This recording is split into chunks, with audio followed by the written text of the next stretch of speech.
लकड़ियाँ इकट्ठी करके लाता हूँ। पापा, सूखी लकड़ियाँ क्या करेंगे? बेटा, ठंड दिन ब दिन बढ़ रही है, हम घर को गर्म करने के लिए आग जलाएंगे सूखी लकड़ियों से।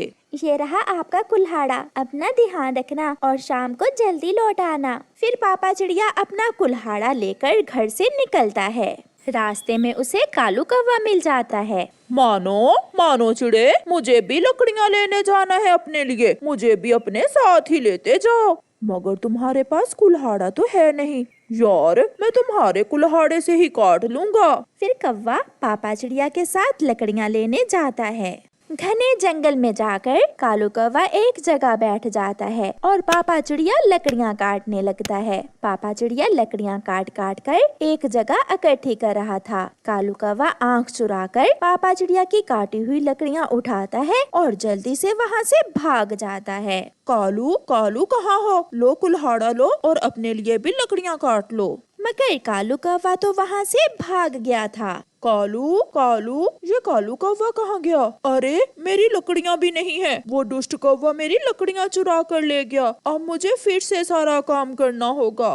पापा चिड़िया फिर से लकड़ियाँ काटने लगता है। ऐसे ही काम करते करते पापा चिड़िया को शाम हो जाती है। तेजी में काम करते हुए पापा चिड़िया के हाथ से कुल्हाड़ा गिरता है और उसके पंख पर लग जाता है। खून बहने लगता है और पापा चिड़िया वहाँ गिर जाता है। जब शाम तक चिड़िया का पति घर लौट कर नहीं आता तो मम्मा चिड़िया चिंतित हो जाती है। कुकू बेटा, आपके पापा अभी तक नहीं आए, मुझे उन्हें देखने जाना होगा। मगर मम्मा, बाहर तो रात हो गई है, आप कैसे जाएंगी? बेटा, आप चिंता न करें, मैं अपनी लालटेन ले जाती हूँ साथ। फिर मम्मा चिड़िया अपनी लालटेन लेकर घर से निकलती है। बाहर अंधेरा हो गया था। मम्मा चिड़िया अपने पति को इधर उधर देखती है और फिर कालू कौवे के घर जाती है। वो कौवे के घर के दरवाजे पर दस्तक देती है। हाँ चिड़िया, क्या बात है? मेरे पति अभी तक नहीं लौटे, वो जंगल से लकड़ियाँ लेने गए थे, कहीं वो आपके घर तो नहीं आए? नो ना, मैंने तो तुम्हारे पति को सुबह से देखा भी नहीं है। कालू कौवा ऐसे झूठ बोलता है और मम्मा चिड़िया वहाँ से चली जाती है। कौन था कालू बाहिर? चिड़िया थी, अपने पति पूछने आई थी। उसकी लकड़ियाँ मैं चुरा लाया था और वो अभी तक घर नहीं लौटा। मम्मा चिड़िया कबूतर के घर जाती है। कबूतर भैया, मेरे साथ चलें, मेरे पति सुबह से जंगल में लकड़ियाँ लेने गए हैं मगर अभी तक वापस नहीं आए। कहीं उसके साथ कोई दुर्घटना तो नहीं हो गई है? हमें जल्दी जाना होगा। फिर मम्मा चिड़िया और कबूतर घने जंगल की तरफ जाते हैं। लालटेन की रोशनी इतनी तेज तो ना थी मगर फिर भी उन्हें दिखाई दे रहा था। कुकू के पापा, कुकू के पापा, आप कहाँ हैं? कुकू का पापा अपनी पत्नी की आवाज सुन लेता है। मैं यहाँ हूँ, मैं यहाँ हूँ, मैं घायल हो गया हूँ। मम्मा चिड़िया और कबूतर वहाँ जाते हैं। आपके तो पंख से खून बह रहा है, ये कैसे हुआ? मेरा पंख कट गया, मैंने बहुत कोशिश की उड़ने की मगर ना उड़ सका।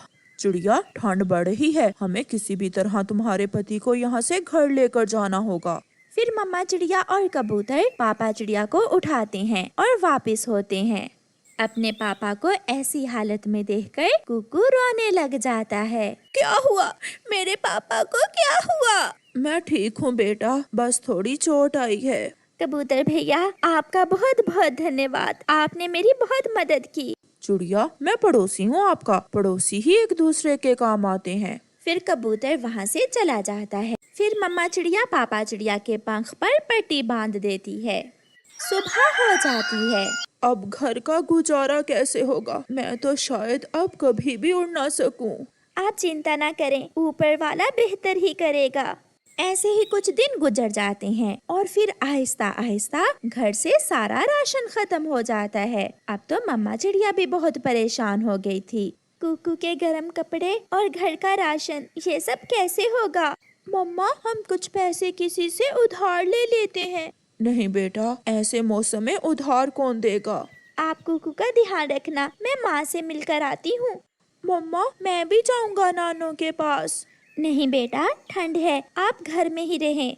फिर चिड़िया अपनी माँ के पास दूसरे जंगल जाती है। माँ, कुकू के पापा का पंख कट गया है कुछ दिन पहले। घर में फाके की नौबत आ गई है। मुझे तो कुछ समझ नहीं आ रही कि मैं क्या करूँ। ये सब तो बहुत बुरा हुआ बेटी। मेरे पास भी इतने पैसे नहीं हैं कि मैं तुम्हें दे सकूं। रानो बेटी, आप कोई छोटा मोटा काम करो जिससे घर का गुजारा चल सके।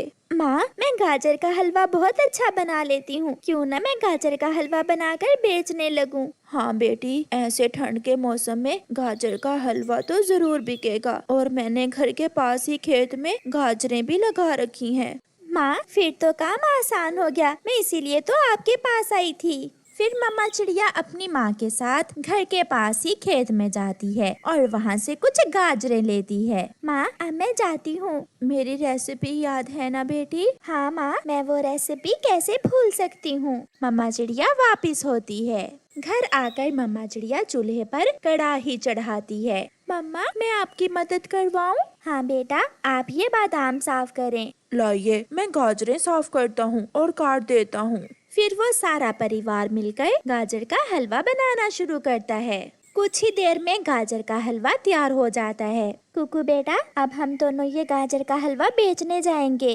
कुकू बहुत खुश था क्योंकि उसे मम्मा साथ बाहर जाने का मौका जो मिला था। मम्मा चिड़िया और उसका बेटा अपने घर के पास ही बाहर पेड़ पर बैठ जाते हैं। थोड़ी देर बाद मिठू तोता वहाँ आता है। चिड़िया रानी, ये आप क्या बेच रही हो? मिठू भैया, मैं गाजर का हलवा बेच रही हूँ। ऐसे ठंडे मौसम में गाजर का हलवा? लाओ तो एक प्लेट देना। फिर मम्मा चिड़िया मिठू को एक प्लेट गाजर के हलवे की दे देती है। मिठू गाजर का हलवा खाता है। वाह वाह, ये गाजर का हलवा तो बहुत स्वादिष्ट है। ये जरूर बिकेगा। मिठू भैया, ये रेसिपी मेरी माँ की है। फिर थोड़ी ही देर में चिड़िया का सारा ही गाजर का हलवा बिक जाता है और चिड़िया को अच्छा मुनाफा होता है। फिर दूसरे दिन चिड़िया बाजार जाती है। चिड़िया वहाँ से अपने बेटे के लिए गर्म कपड़े लेती है और कुछ घर का राशन। आज चिड़िया बहुत खुश थी। ऐसे ही कुछ दिन गुजर जाते हैं और चिड़िया अपने घर का अच्छा खर्चा चलाने लगती है। अब तो पापा चिड़िया का पंख भी ठीक हो गया था और वो अपने घर के आसपास उड़ने की कोशिश करता है। कुकू की मम्मा, मुझे गर्व है आप पर। आपने ऐसे मुश्किल समय में बहुत मेहनत से काम लिया और घर को संभाला। ये घर हम दोनों का है और पति पत्नी एक गाड़ी के दो पहिए होते हैं। मुझे ये सब करने में बहुत खुशी हुई। ऐसे चिड़िया अपना बुरा वक्त बहादुरी से गुजारती है और वो सब खुशी खुशी अपना जीवन गुजारते हैं। प्यारे दोस्तों, इस कहानी को लाइक करना बिल्कुल मत भूलना। आपका धन्यवाद।